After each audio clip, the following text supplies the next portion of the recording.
परिचय दोस्तों, आज हम आपको सुनाने जा रहे हैं खाटू श्याम जी की अद्भुत और दिव्य कथा। खाटू श्याम जी, जिन्हें 12वें कलयुग के देवता भी कहा जाता है, भक्तों की हर मनोकामना पूरी करने वाले, संकट हरने वाले और दयालु भगवान हैं। राजस्थान के सीकर जिले में स्थित खाटू धाम आज विश्व भर के भक्तों के लिए आस्था का केंद्र है। कथा की शुरुआत। महाभारत से जुड़ी हुई खाटू श्याम जी का जन्म महाभारत काल से जुड़ा हुआ है।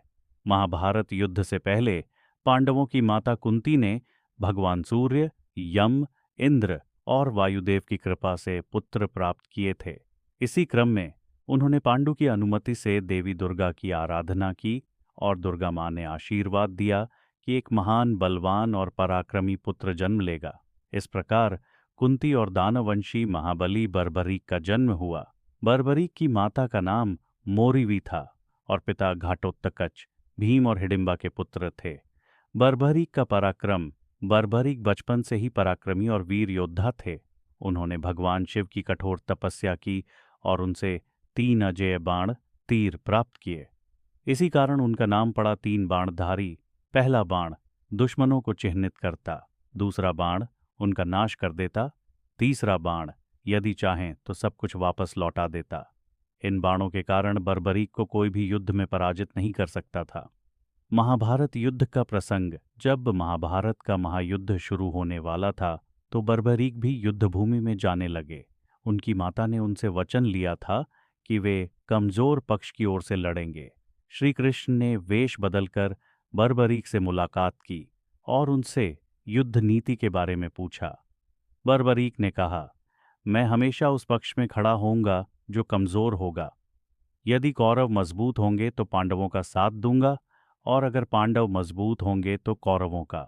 ये सुनकर श्री कृष्ण समझ गए कि यदि बर्बरीक युद्ध में उतरे तो युद्ध का संतुलन बिगड़ जाएगा और महाभारत का परिणाम अधूरा रह जाएगा। श्री कृष्ण द्वारा बर्बरीक से बलिदान मांगना। श्री कृष्ण ने बर्बरीक से पूछा, बर्बरीक, यदि तुम इतने ही वीर हो तो हमें अपना सिर दान करोगे? बर्बरीक वीरता और भक्ति से भरे हुए थे। उन्होंने बिना देर किए अपना शीश भगवान श्री कृष्ण को समर्पित कर दिया।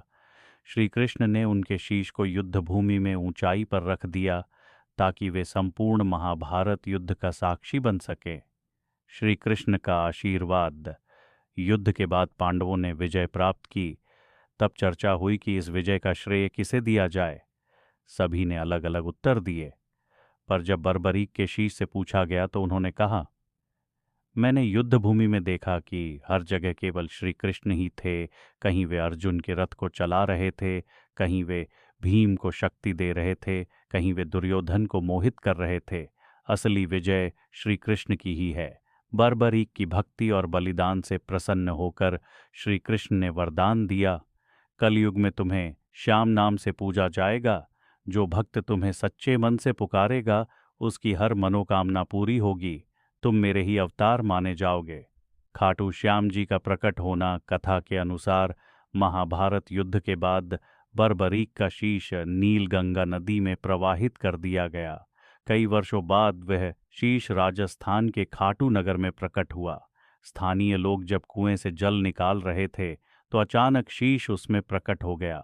उस रात राजा रूप सिंह चौहान को स्वप्न आया कि यह कोई साधारण सिर नहीं बल्कि भगवान का रूप है। फिर उस सिर को बड़े विधि विधान से खाटू गांव के मंदिर में स्थापित किया गया। खाटू धाम की महिमा। आज राजस्थान के सीकर जिले के खाटू नगर में खाटू श्याम जी का भव्य मंदिर स्थित है। यहाँ हर वर्ष फाल्गुन मेला आयोजित होता है जिसमें लाखों भक्त सम्मिलित होते हैं। भक्त मानते हैं कि सच्चे दिल से हारे के सहारे खाटू श्याम हमारे कहकर पुकारने पर खाटू श्याम जी हर संकट से मुक्ति दिलाते हैं। खाटू श्याम जी को कलयुग का भगवान और श्री कृष्ण का अवतार माना जाता है।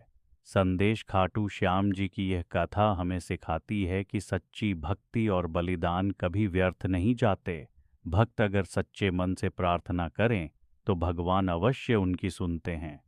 अंत में, अगर आप कभी राजस्थान जाएं तो खाटू श्याम धाम में अवश्य दर्शन करें और श्री श्याम का नाम स्मरण करें